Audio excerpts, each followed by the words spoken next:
Hello, y'all. I'm Divine Celion. Welcome in. Here is your part two. Okay. All right. So you got caught up in this heartache. I have some cards that's gonna give you your overall, but this what's behind it. Um,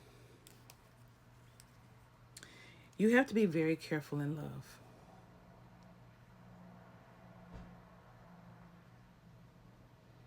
To not blame love when things happen in love or because of love. You got to be very careful not to blame love and not to blame yourself. That means when you do things wrong, because we are always going to do things wrong in relationship with other people, doesn't matter romantic or not, you're not to sit up and stay in guilt and blame yourself. You're to fix what you did. Now, whether or not that person wants you to, you fix it within you. You can apologize, but if we don't want the fucking apology, then you fix it in you. Leave that person alone if they want to be left alone. You understand? But some of you are like, how can I be this confident thing? And my heart was broken, my love. Your heart has to be broken to find you. Sometimes we're in relationships with people and we change and we didn't know we changed. And we will change our whole molecular structure to fit somebody else. I said what I said. Some of us change our whole thinking, our patterns to appease someone else. And you're being made a fool of and you don't know, so something has to happen to shake that up so that you find out. And then you're sitting up there asking love, why did you allow that? Why did you do that? Boo-boo. Love didn't tell you to go in after that person. Love didn't tell you to choose that one. A lot of times when you think spirit is telling you, is that spirit or is that you wanting it so bad you manifested it? I mean, if we want to get deep about it. This is not about blaming you for what you chose. No, no. This is about paying attention to the lesson you chose, unbeknownst to you. And for some of you, beknownst to you. So your intuition is paramount for healing your broken heart. Because, yeah, you may not have listened to yourself and you got what you got. That's a lesson to listen to yourself. It's also a lesson to see what you did, how you changed, why did you, to ask those questions of yourself. It is not a pointing fingers and blaming you. It is also, this card is also telling you to allow small gifts and small things to be done for you by people that care about you. A lot of times when people break our hearts, it's so that we won't have love in the future and we'll discount it while they're going on doing their thing. And a lot of times we sit up, that person looks happy. They don't care that they hurt us. Why the fuck should they? If you're feeding their fantasy, why should they care? Well, Divine, what you mean you feeding the fantasy?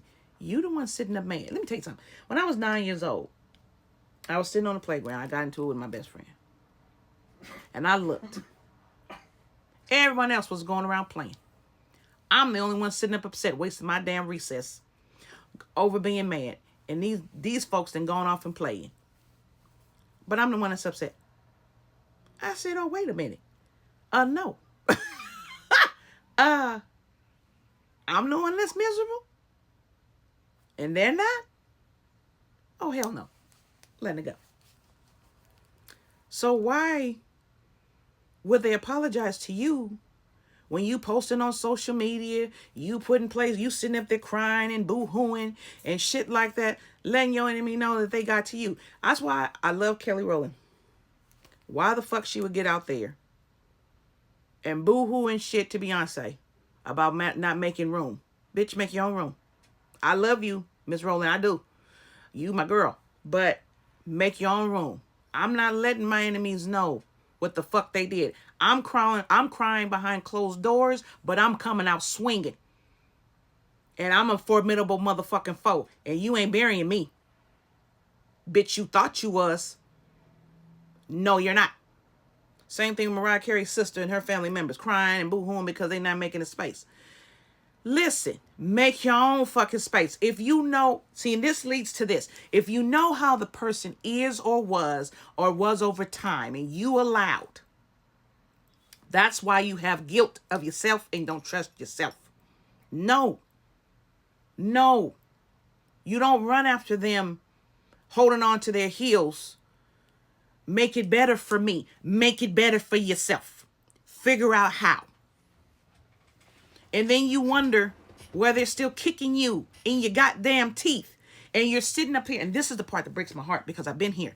And you're sitting up here, how can they treat me like that? I loved them so much. How can they? Baby, I know. But when you drag yourself with low self-esteem, with no worth, it's easy for them to drag you. You made it too easy. I'm sorry, love. I've been there. And I had to look at it this way. I did. And I had to sit up there and be like, you let them drag you. So are you going to get up, move in silence, and show them? But the course of action is not to show them. The course of action is to show you what you are capable of doing. And you just needed that catalyst of that person or being or whatever to show you what you needed to do for you. Fucked up it came like that. But life does it all the time. So for the N2 Oracle cards, you had an obstacle, right, to this love from the beginning. That obstacle was a deception. You didn't know. You were being your loving self. You were letting your inner child do its thing. You didn't know. And you were dealing with the Emperor. An Emperor, and stop beating yourself up over that because the Emperor knows better. They know the game better. But an Emperor knows better. Okay? So stop beating yourself up over this person that was an Emperor energy acting like a fucking fool. Because an Emperor is supposed to know better. They were just a karmic. Okay?